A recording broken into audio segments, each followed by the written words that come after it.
Hello everyone. Today we will take physics as a general science topic. Physics की कुछ general terms के बारे में हम रीड करते हैं. फर्स्ट आता है आपके पास जो आपकी फिजिक्स में फंडामेंटल क्वांटिटीज़ यूज़ होती हैं. What are that? Fundamental quantities देखिए, जो फिजिक्स की स्टार्टिंग में आपको ये चीज़ पता होनी चाहिए कि फिजिकल क्वांटिटीज़ कौन कौन सी होती हैं जिनके बारे में आप फिजिक्स में रीड करते हैं. तो वो होती है आपके पास length, after then mass, time, electric current. ये सब चीज़ें आप किस में देखते हैं? फिजिक्स में रीड करते हैं. Electric current, after then your temperature and luminous intensity. आप इंटेंसिटी को भी इसमें इंक्लूड कर सकते हैं. And moreover the amount of substance, जो आपका सब्सटेंस है वो कितना है, ये भी हम किस में यूज़ करते हैं? फिज़िक्स में यूज़ करते हैं. देखिए, लेंथ किसी एक जगह से दूसरी जगह के डिस्टेंस देखने को, या फिर कोई सब्सटेंस आपके पास किसी भी स्टेबल चीज़ पर पड़ा है तो उसका मास, कि वो कितना मास आपका ऑक्यूपाई कर रहा है, that we have to read in between the time interval, कि वो किस टाइम इंटरवल में कंप्लीट हो रहा है, that we have to read in the physics. Electric current, current जो फ्लो हो रहा है वो किस डायरेक्शन में हो रहा है, कितना फ्लो हो रहा है, that we have to read in physics. Temperature of the substance and moreover the intensity also we have to read in the physics. These are the fundamental quantities in physics. Now let's have a look on some of the transitions और conversions, जो हम बोल सकते हैं इसको, कि आपके जो यूनिट्स हैं उसको किस तरीके से आप कन्वर्ट करते हैं. जो कन्वर्जन आपके पास यूज होते हैं, देखिए सबसे पहले हम देखते हैं कि you have metre, centimetre, this type of जितनी भी आपकी मीटर, सेंटीमीटर, ये सारी डायमेंशंस होंगी, ये हम किस में यूज़ करते हैं? किसी चीज़ का डिस्टेंस देखने के लिए कि कितने मीटर की दूरी पर है या कितने सेंटीमीटर की दूरी पर है ये.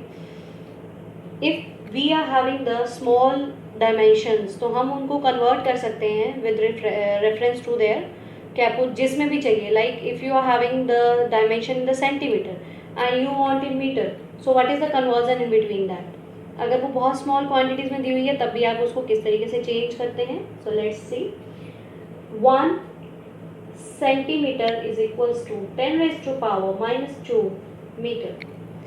This will help you in some of the numericals and this is also helpful in कि अगर आपके पास डायरेक्ट कन्वर्जन आ जाता है कि 1 मीटर में कितने सेंटीमीटर होते हैं या सेंटीमीटर में कितने मीटर होते हैं, तो वो आप बता सकते हैं ईजीली. नेक्स्ट है आपके पास 1 millimetre is equals to 10 raised to power minus 3 meter.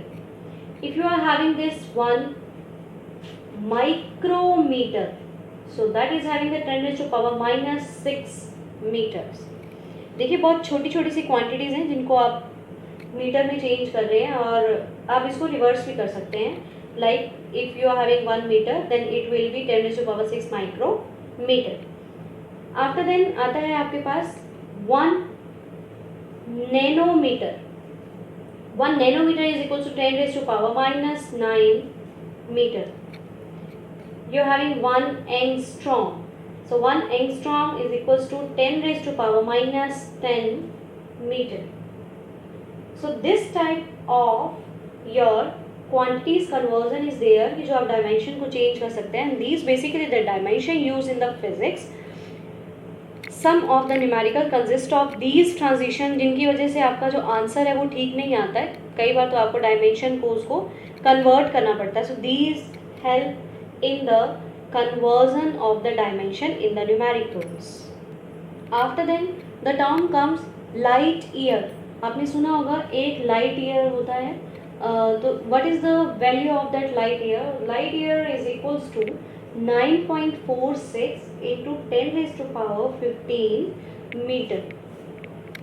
After then उसके बाद आता है आपके पास 1 parsec, that is equals to 3.08 into 10 raised to power 16 metre. See these are the quantities जो कई बार आपके पास डायरेक्ट एग्जाम में आ जाती है कि इसकी वैल्यू क्या होती है, so you have to tell the value. Now if you are reading the meter and centimeter, you are covering a distance, so कितनी स्पीड से वो मूव कर रहा है that we have to find. अगर हमें वो फाइंड करना हो तो वो हम किससे फाइंड आउट कर सकते हैं, उसकी वेलोसिटी कितनी है. वेलोसिटी का मतलब होता है कि जितना उसने डिस्टेंस कवर किया, the distance cover by any of the vehicle और any of the substance within the certain time of the interval, that is the velocity. And if you are having this velocity, तो velocity का आपके पास formula हो गया distance divided by time. From this if you are having the conversion, तो आप यहाँ से distance भी निकाल सकते हैं और time भी find out कर सकते हैं. These formulas also can be derived from this. And if you are having the two bodies, suppose ये तो आपके पास सिंगल बॉडी है, अगर आपके पास डबल हो मतलब टू बॉडीज हो और उसके लिए आपको निकालना हो तो आप क्या निकालते हैं, एवरेज वेलोसिटी निकालते हैं. And that average speed for the two bodies is equals to v1 v2 divided by v1 plus v2. This is the formula for the average speed when the two bodies are there moving. So you have to find कि उसकी average speed कितनी है. तो आप क्या करेंगे, दोनों की velocity को पहले 2 से multiply करेंगे और नीचे उसको add कर देंगे, तो वहाँ से आपके पास average आ जाएगी for the two body. If you are having 3 bodies, अगर 3 दिए हों सब्सटेंस, कोई भी 3 बॉडीज मूव कर रही हैं, for the 3 bodies you are having the formula. देखिए 3 के लिए आप यूज करेंगे ABC, देख लीजिए. तो 3ABC divided by AB plus BC plus CA. This is the formula for 3 bodies for finding the average speed. अगर एवरेज स्पीड 2 बॉडीज़ के लिए हो तो उसके लिए अलग फॉर्मूला है, और 3 बॉडीज़ के लिए है तो भी आप उसको डायरेक्टली फाइंड आउट कर सकते हैं. When you are doing the numerical from this part तो आपको वो ज़्यादा क्लियर हो जाएगा. अब सपोज करते हैं कि आपके पास A और B ये 2 बॉडीज़ हैं and you are finding the relative velocity.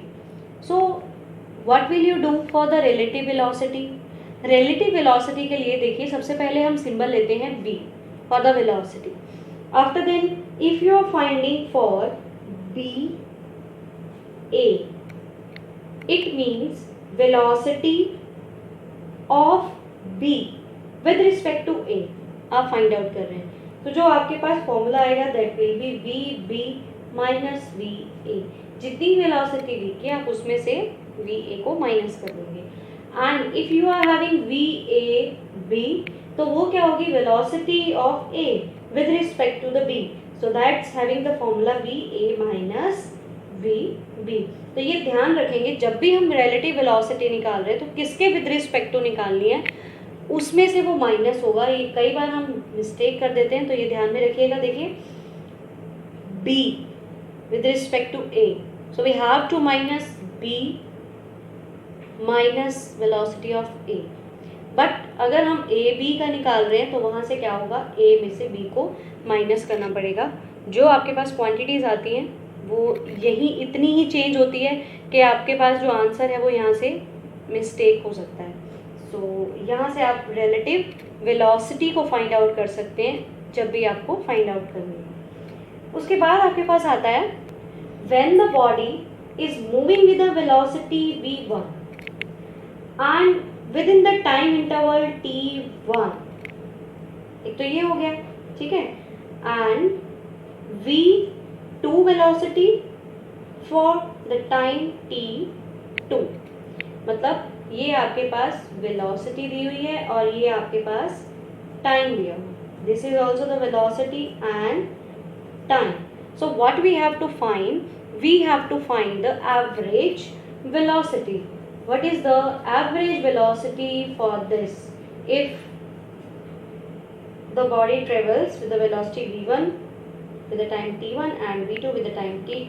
So we are having the formula v1 t1 plus v2 t2 divided by t1 plus t2. देखिए याद रखिएगा, पहले हमने क्या फाइंड आउट किया था, average speed, not the average velocity.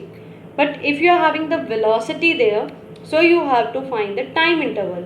अगर आपके पास टाइम इंटरवल है तभी आप उसका एवरेज वेलोसिटी फाइंड आउट करोगे. And the formula for this is v1 t1 plus v2 t2 divided by t1 plus t2.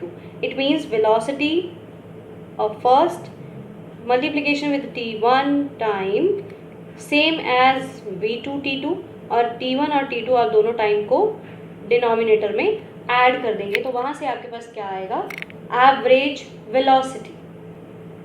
C we are starting from the very first point, so it will take time to complete but soon we will start the further topics जो आपके पास exams में आते हैं. तो keep watching, we are doing this fastly कि आपके पास फटाफट से इसको कंप्लीट करके हम आगे मूव कर सकते हैं. तो नेक्स्ट आता है वेलोसिटी के बाद acceleration. In the acceleration, what is acceleration? Acceleration is the rate of change of velocity. कितना आपके पास जो वेलोसिटी है वो चेंज हो रही है. Del is the symbol for the change. कितने टाइम में हो रही है, इट मीन्स डेल टी, कितना टाइम चेंज हो रहा है. So this will be your acceleration. Acceleration is the rate of change of velocity to the time is the acceleration, or you can write it as a is equals to dv divided by dt. If a body travel with uniform acceleration, अगर हम ये मानकर चलते हैं कि आपकी जो body है वो एक्सेलरेशन a1 के साथ मूव कर रही है, uniform acceleration within the time interval t1 and with the uniform acceleration a2 with the time t2, then if you have to find the average acceleration a, then it is a1 t1 plus a2 t2 divided by t1 plus t2.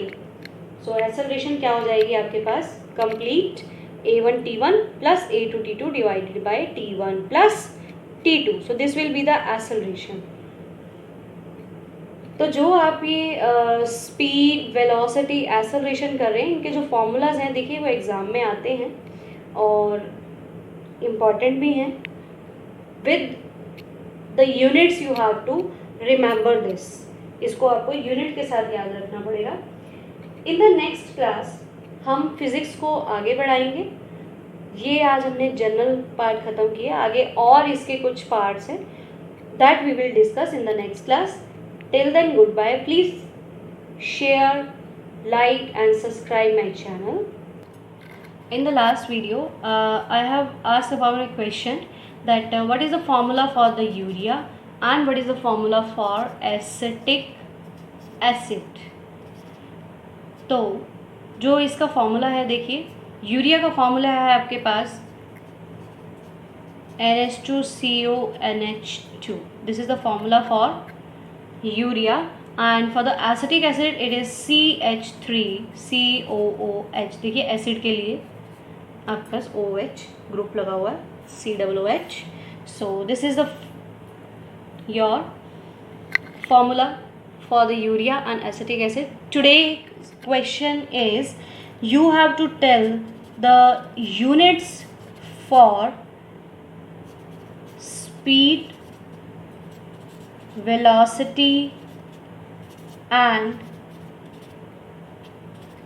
acceleration. In the next class we will discuss this. You comment in the comment section. Till then, goodbye. Meet you in the next class with the next topics. Thank you so much.